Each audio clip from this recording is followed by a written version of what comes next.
বাংলাদেশে একটি কথা না বললে নয় যে এদেশে যে সরকারি আসুক না কেন, বাংলাদেশে সনাতন ধর্মের মধ্যে একটি সম্প্রদায় আছেন, তারা হরিজন সম্প্রদায়। এই সম্প্রদায় আমাদের দেশে বা বিভিন্ন প্রান্তে এরা ছড়ায় ছিটিয়ে আছে। এদের কাজ হচ্ছে পরিবেশকে পরিচ্ছন্ন রাখা।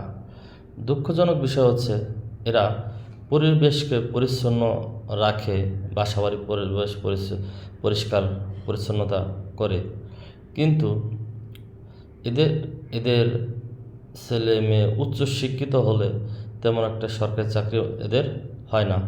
আবার এদের নিজস্ব কোনো জায়গা জমি জমা দেওয়া হয় না।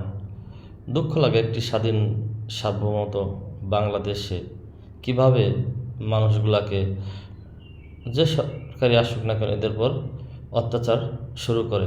অত্যাচারের কথা কেন বললাম, যে আসে তারা যেখানে থাকে হরিজন সম্প্রদায় তাদেরকে উচ্ছেদ করে।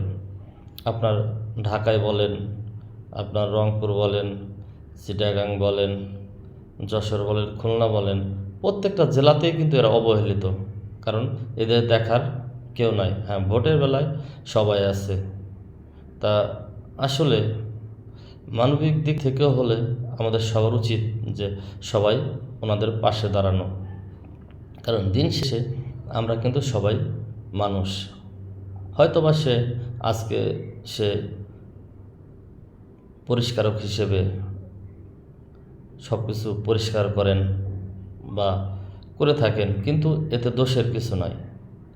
কারণ ওনারা যদি এই পরিষ্কার পরিচ্ছন্নতার কাজ না করতেন তাহলে আমরা কিন্তু আপনার বাসাবাড়ি থেকে অফিস আদালত বিভিন্ন প্রান্তে থাকতে পারতাম না, যে ময়লা বা আবর্জনার দুর্গন্ধের কারণে কখনোই থাকতে পারতাম না। তাহলে একটু ভেবে দেখেন, ওনারা ময়লা আবর্জনা পরিষ্কার সুন্দর করে পরিষ্কার করে আমাদের বসবাসের যোগ্য করে তুলছেন এই সুন্দর পৃথিবীকে, বিনিময়ে তাদেরকে আমরা কী দিচ্ছি?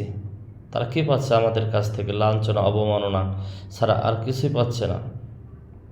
তাই মানবিক দৃষ্টিতেও হলেও দলমল নির্বিশেষে এবং সবাই ওনাদের পাশে দাঁড়াই এবং ওনাদেরকে যার যার জায়গা থেকে সাহায্য সহযোগিতা করি, কারণ সবার উপরে মানুষ সত্য, তার উপরে নাই। তাই সনাতন ধর্মে একটি কথা বলেছে যে জীবকে ভালোবাসো, জীবকে ভালোবাসলেই সৃষ্টিকর্তাকে ভালোবাসা হবে।